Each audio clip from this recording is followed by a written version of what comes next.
আজকে বিশাল একটা ব্যাপার বন্ধুরা, কি বলবো। আজকে আমার পিসি এসছে আর কি, পিসি এসছে, আপনাদের সাথে ভিডিওতে বলা হয়নি। আজ কদিন পিসি এসছে, পিসির শাশুড়ি মারা গেছে। এটা হচ্ছে আমাদের হাবাসপুরে, পিসির শ্বশুর বাড়ি হাবাসপুরে। হ্যাঁ, এই যে আমার পিসি, আর ওই যে পিসমশাই, বুঝতেই পারছেন গুরুদশা গায়ে, শাশুড়ি মারা গেছে তো, ওনার শাশুড়ি যেহেতু মারা গেছে তাই গুরুদশা গায়ে। তখন পিসি নদীতে স্নানে যাই প্রতিদিন, তা আমি বলছি পিসি আমিও যাব।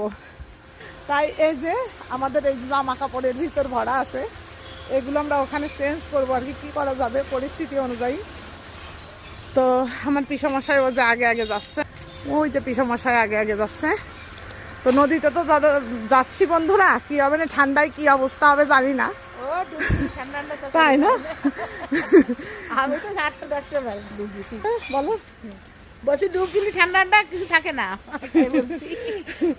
পিসি বলছে যে ডুব দিলে, যখন তুই ডুব দিবি তখন আর ঠান্ডা থাকবে না, তখন ভালো লাগবে। আসলে বহু বছর করি না, বাবার বাড়িতে খুব পুকুরে টুকুরে স্নান করতাম, বহু বছর পরে যাচ্ছি পিসির সাথে বলে, তাই সাহস পেলাম, নাহলে সাহস জীবনেও হতো না, কারোর সাথেই ভরসা পেতাম না, কারণ পিসির জন্যই ভরসাটা পাচ্ছি, পিসি আছে তাই। এই যে পিসমশাই আমাদের,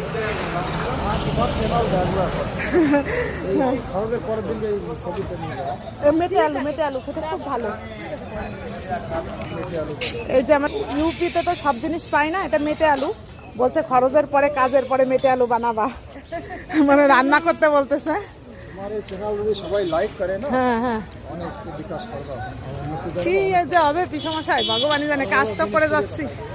হ্যাঁ, তো এখন আমরা যাচ্ছি 3 মাইল পর যাচ্ছি। এই যে চলেন স্নান করিনি, নদীতে করে আসি, ওটাই বাকি আছে আর কি। চলেন যাই। এটা হচ্ছে আমরা এখন গাড়িতে উঠবো আর কি, এখান থেকে অনেকটাই দূর, যে ঘাটে স্নান করব সেটা এখান থেকে অনেকটাই দূর, যার জন্য। চণ্ডীপুর ঘাটে যাবেন নাকি 3 জন? হ্যাঁ,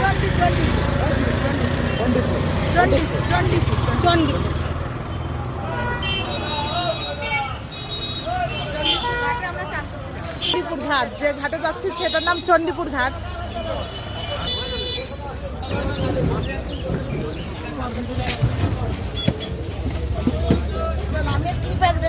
অসুবিধা হবে না মনে হয়, না আপনি না এদিকে বসেন। আমরা যাচ্ছি, গাড়িতে উঠে গেছি মাঠটা, এরপরে নদীতে যেয়ে দেখাবো কি করে কি হয় আর কি। যে ঠান্ডা পড়ছে ওটাই চিন্তা করতেছে আমার পিসি।